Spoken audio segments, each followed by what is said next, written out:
family would collect money from, well-wishers, if at all they cannot afford the burial costs, which, the biggest cost is, cooking for people who came to mourn. And then, of course, they would start digging the grave and printing out the papers. This is in a course of a week or 2 weeks, All this would happen, so the body would stay in the mortuary a week and a few days or 2 weeks. So they would start, men in the village would start digging the grave. During the time I was young, I don't think they were being paid, but now I guess they ask for money. Usually they just, good Samaritans did it, like able-bodied men in the village.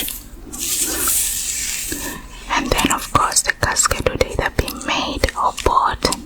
When I was growing up, they would just make it. But now apparently they buy, there's some ready-made caskets. And then depending on where the person died, if the person died in the capital, let's say Nairobi, the body would be brought in a hearse on the day of the burial. So the body can be brought earlier in a hospital near home, or it can be brought directly from Nairobi straight to the home on the day of the burial. The money that has been collected will pay for the mortuary and the food. On that same day of the burial, the pastor is gonna preach. They never would say what the person died of. Mostly they'll just make up a story. But I see that happens even today, that in the culture of today, especially like in American culture, when someone dies of like a chronic illness, they would just say it's cancer or it's lupus or something. I see that that's not only in Africa. They really never say, the truth. After the pastor preaches for like an hour or so, the body is lowered into the grave by the relatives or just good Samaritans, and then the few people eat, the pastor eats, and people from church eat, and everybody else eats, and then people disperse and go home. The tents are returned, the pans are returned, and that's it.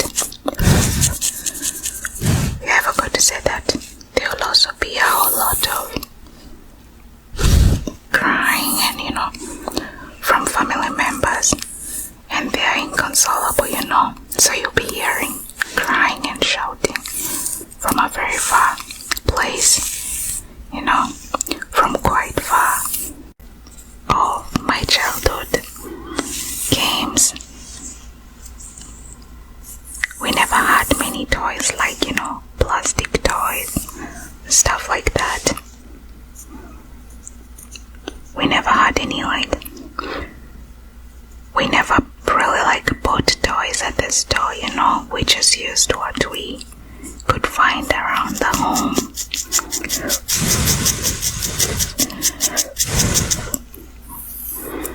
And we had a lot of fun, really,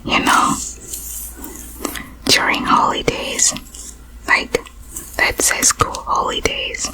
That's when we would play the most games, because after school really we would just, do homework, help out at home. But during holidays we had the most fun, just playing games with village kids and with friends and, with your cousins and brothers and sisters. One of my favorite games was skipping rope. We made rope from tree barks, or sometimes we would get rope from, at home when your parents are not looking. You just get the rope and you go out and play.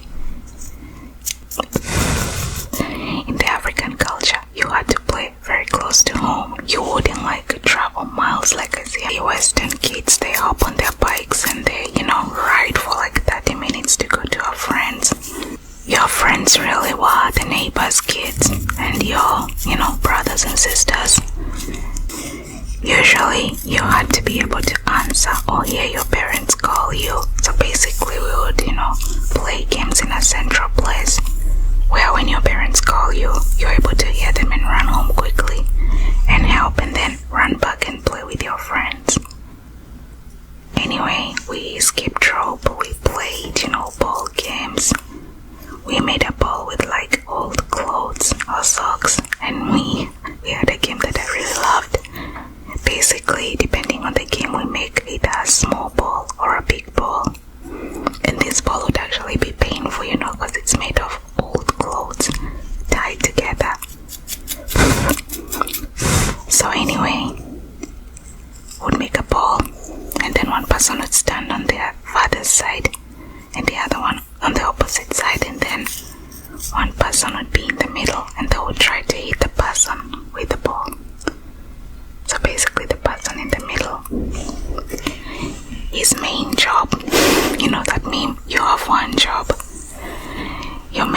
hits you, it's kind of painful.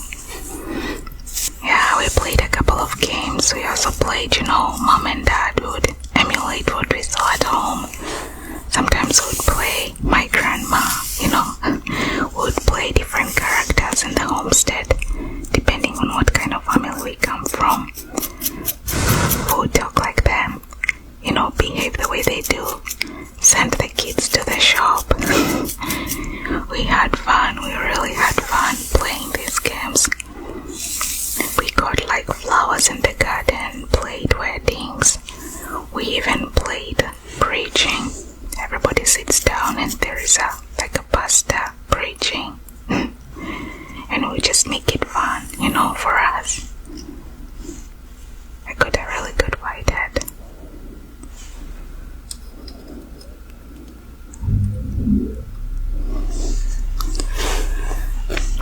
Yeah, there's this one game that I really enjoyed that you would really play with your. That didn't require a lot of players, depending on how many people are free that day. So if you go out and you find that, the neighbors' kids are picking tea leaves that day or they're doing other things, you just play with whoever is available. Basically, we would dig very small holes on the ground, on the mud, and then we would collect really small stones and we would put them on the side and we would try to throw them in the air, and the one that falls doesn't count as yours. So this game only required 2 players, but it was really fun. Holidays in Africa, at least East Africa, are really different from holidays in the Western culture. Christmas season, of course, we didn't really have snow or even the gift giving culture. We don't have it that much, even though kids would get a new dress, new clothes on Christmas Day. I can attest that even in well-off families, but this was a thing to get your child a new dress to go to specifically church with on Christmas morning.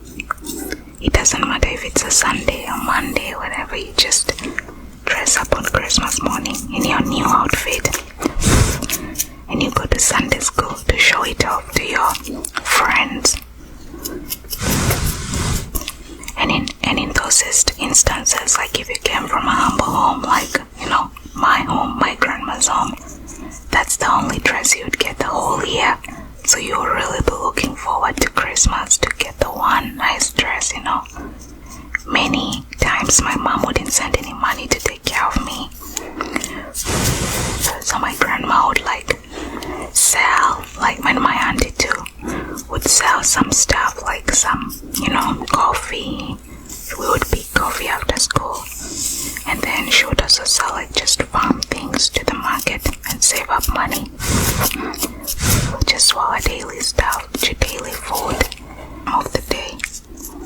Porridge, and then there was, lunch, and then there was dinner for the people who are gonna mourn the whole night. So the next couple of days would